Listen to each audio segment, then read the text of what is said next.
नमस्कार, मैं हूं आपके साथ अनुष्का और आप देख रहे हैं जन आवाज न्यूज। पूर्व कांग्रेस नेता संजय निरुपम कहते हैं आज 8 अप्रैल है और उत्तर पश्चिम मुंबई से शिवसेना के उम्मीदवार अमोल कीर्तिकर को ईडी ने खिचड़ी चोर कहा है। पूछताछ के बाद ईडी क्या करती है मुझे नहीं पता, लेकिन उसके खिलाफ कार्रवाई होनी चाहिए। उत्तर पश्चिम जिले के सभी लोगों को पता होना चाहिए कि उनका संभावित उम्मीदवार कितना बेईमान है। जब मैंने इस घोटाले पर काम करना शुरू किया तो मुझे पता चला कि किंग पिन कोई और था। इस पूरे घोटाले का सरगना शिवसेना यूबीटी के प्रवक्ता संजय राउत है। उस घोटाले में उन्होंने अपनी बेटी, भाई और पार्टनर के नाम पर पैसे लिए। उन्होंने चेक के जरिए रिश्वत ली और उनकी बेटी का नाम विदिता संजय राउत है, जो खुद मासूम है और इन बातों से अनजान है। आज 8 अप्रैल है और आज उत्तर पश्चिम विभाग के शिवसेना के जो उम्मीदवार हैं खिचड़ी चोर, उनको ईडी ने बुलाया है और ईडी इंट्रोगेशन के बाद क्या करेगी मुझे नहीं मालूम है, लेकिन निश्चित तौर पर खिचड़ी चोर के खिलाफ कार्रवाई होनी चाहिए और पूरे उत्तर पश्चिम जिला के मतदारों को पता चलना चाहिए कि उनका जो संभावित उम्मीदवार है वो कितना बड़ा चोर है, कितना बड़ा बेईमान है और कितना बड़ा दलाल है। लेकिन जब खिचड़ी चोर और खिचड़ी स्कैम के ऊपर मैं काम करना शुरू किया तो पता चला कि खिचड़ी घोटाले का असली किंग पिन कोई और है। ये अकेला चोर नहीं है, अकेला खिचड़ी चोर नहीं है। मुझे बड़ा दुख होता है, मैं अपने मित्र के बारे में कुछ कहने जा रहा हूं, लेकिन जो सच है वो कहना पड़ेगा। मुझे इस बात का भी दुख है कि राजकारण में कभी भी परिवार को नहीं घसीटना चाहिए,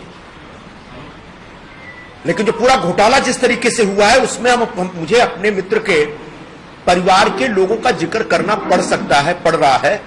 इसका मुझे सुख नहीं है, खुशी नहीं है, बल्कि दुख है। और ये जो पूरे खिचड़ी घोटाले के किंगपिन हैं, ये हैं शिवसेना उबाठा के प्रवक्ता श्री संजय राउत। संजय राउत जी खिचड़ी घोटाले के सूत्रधार हैं। उनको अच्छा नहीं लगेगा मैं उनकी बेटी या भाई के बारे में बोलूंगा तो, लेकिन बड़ा दुर्भाग्यपूर्ण बात है कि जब वो पतराचाल घोटाले में पकड़े गए तो पाया गया कि उन्होंने अपनी पत्नी के नाम पे रिश्वत ली है, किसी बिल्डर से पैसे लिया। पत्नी को नहीं लाना चाहिए था इस पूरे घोटाले में, लेकिन उन्होंने किया था। और ये जो घोटाला हुआ है इसमें उन्होंने अपनी बेटी के नाम पे, भाई के नाम पे और उनका जो पार्टनर है उस पार्टनर के नाम पे पैसे लिए। ये मैं आपको पूरा शीट आपके साथ शेयर करूंगा। एक कंपनी है सह्याद्री रिफ्रेशमेंट, जिसमें राजीव सालुंखे और सुजीत पाटकर वगैरह हैं जो संजय राउत के पार्टनर माने जाते हैं। उस कंपनी को 6 करोड़ 37 लाख रुपए की खिचड़ी सप्लाई करने का कॉन्ट्रैक्ट मिला था कोविड के जमाने में। और इस कंपनी से संजय राउत के परिवार ने और उनके मित्रों ने 1 करोड़ रुपए दलाली के तौर पे लिए। वैश्य सहकारी बैंक लिमिटेड, जिसका ब्रांच है परेल ईस्ट में,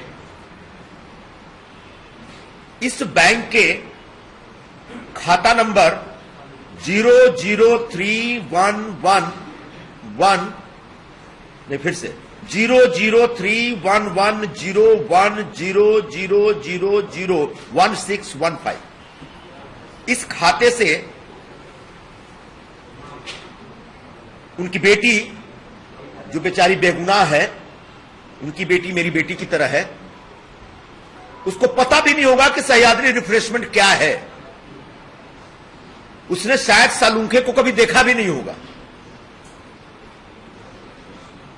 लेकिन एमबीए और इंडिया अलायंस के जो पूरे संयोजक बनते हैं महाराष्ट्र में, ऐसे संजय राउत जी ने अपनी बेटी, जिसका नाम है विदिता संजय राउत, उसके नाम पे चेक से रिश्वत ली है। पहली रिश्वत है 29 मई 2020, यानी 2020 में 29 मई को 3,50,000 रुपए का पेमेंट आता है विदिता के अकाउंट में। 26 जून 2020 को 5 लाख का पेमेंट आता है। 7 अगस्त 2020 को 1,25,000 का आता है उस अकाउंट में, विदिता के अकाउंट में। 20 अगस्त 2020 को 3 लाख रुपए का एक चेक आता है उनके अकाउंट में। बिल्कुल इसी तरह से उसी दरमियान संजय राउत जी के भाई हैं, सगे भाई हैं, संदीप राजाराम राउत, उनके अकाउंट में 6 अगस्त 2020 को 5 लाख रुपए का एक चेक आता है इस कंपनी से, सह्याद्री रिफ्रेशमेंट के, जिस अकाउंट नंबर को हमने बताया आपको। और 20 अगस्त को 2020 में 1,25,000 रुपए का चेक आता है। इसके अतिरिक्त जो उनके पार्टनर हैं, जो जेल में भी गए हैं 2-3 केसेस में, सुजीत मुकुंद पाटकर, संजय राउत का ऑफिशियल पार्टनर हैं, उनके अकाउंट में 15 जुलाई 2020 को 14 लाख रुपए, फिर 5 अगस्त 2020 को फिर 14 लाख रुपए, 29 अक्टूबर 2020 को 10 लाख रुपए, 17 दिसंबर 2020 को 1,90,000 रुपए और 12 जनवरी 2021 को फिर से 1,90,000 रुपए आते हैं इनके अकाउंट में। ये जो सह्याद्री रिफ्रेशमेंट है, जो इसके बारे में जब जांच हुई तो पाया गया कि इनको 33 रुपए में 300 ग्राम खिचड़ी सप्लाई करने का, फ्री में सप्लाई करने का कॉन्ट्रैक्ट मिला।